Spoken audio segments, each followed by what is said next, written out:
A month ago, I almost fully defoliated my Japanese maple Deshojo bonsai tree because that was suffering badly with a leaf scorch.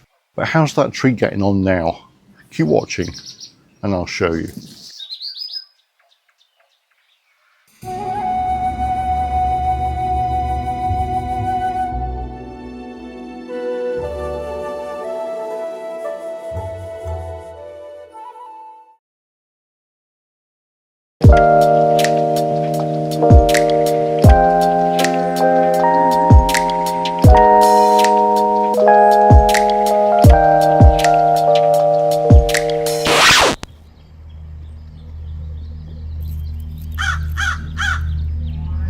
Oh crap.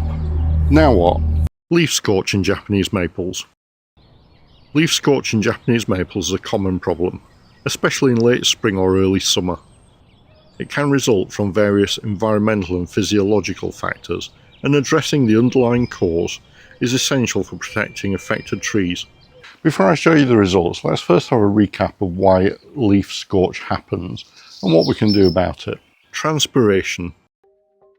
Transpiration in trees is the process where water absorbed by roots travels through the tree and evaporates from the leaf surfaces, creating a pull that helps draw more water up from the roots.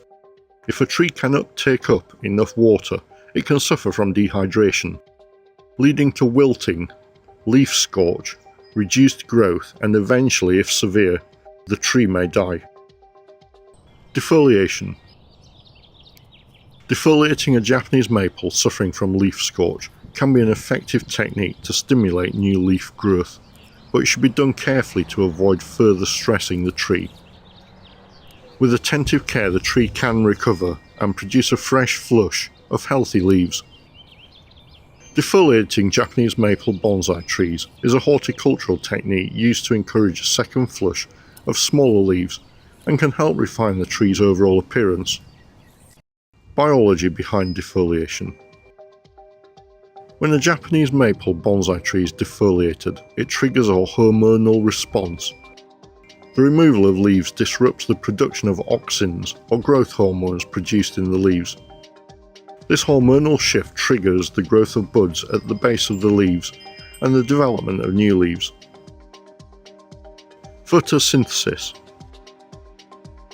Leaves are essential for photosynthesis, the process by which plants convert light energy into chemical energy.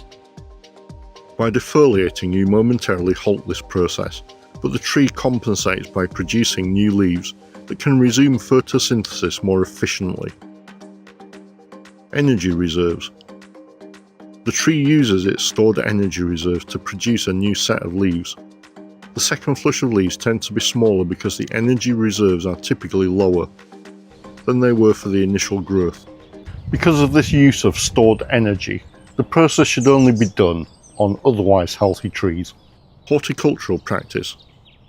Defoliation is usually performed in late spring to early summer, when the tree is actively growing and has enough time to recover before the onset of colder weather. Carefully cut off the leaves, leaving the petiole or leaf stalks intact. The petioles protect the buds, so fully removing them can potentially damage the leaf buds. The petioles will fall off naturally as new buds develop. Avoid defoliating the entire tree at once if it's not healthy or is not a vigorous grower. Benefits. The second flush of leaves is typically smaller, which enhances the scale and proportion of the bonsai, making it look more refined and in line with the miniaturized aesthetic.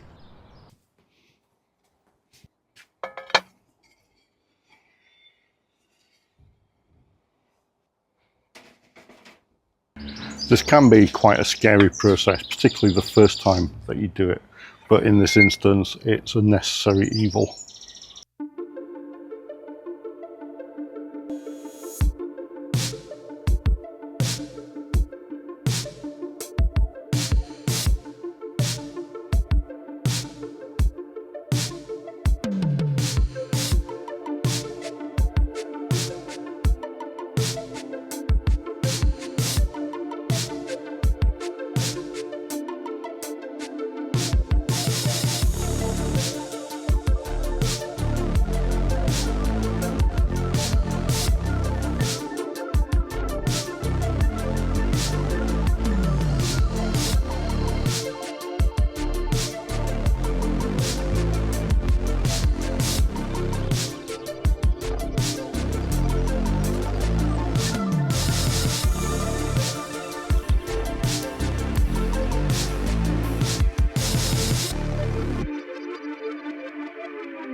The recovery has not been entirely without its issues. If you have a look here, some of the leaves are still scorched, and I think these may well be the leaves that I left on that I didn't remove.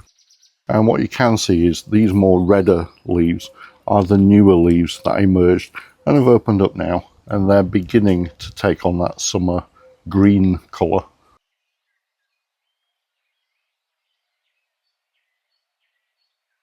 There's been a little bit of branch dieback from where some of the initial drying out occurred, and I've just tidied that up a little. You can see in here, for example, that although some leaves haven't yet emerged, there are little buds on the ends of these branches.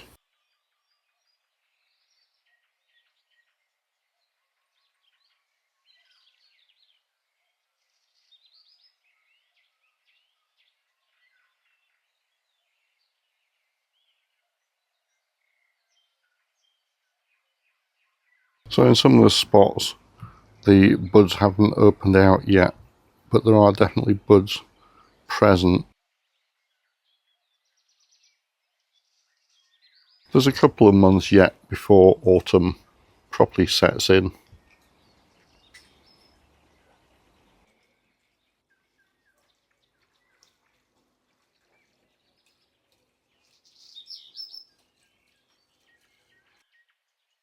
So there is still an opportunity for some of these to emerge as leaves, and if not, I'm fairly certain that the tree will recover for next year.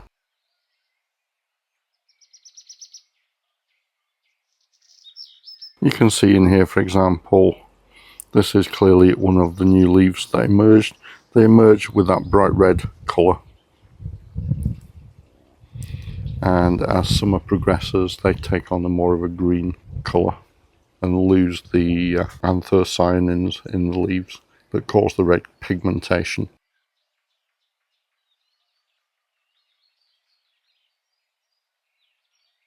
So although it's not necessarily been a 100% success, it's an improvement on how it was with all those scorched dead leaves, and it has put out a second flush of leaves which had initially that sort of pink tinge to them. If you enjoyed this video and you'd like to learn more about Japanese maples as subjects of bonsai, then you need to watch this video next.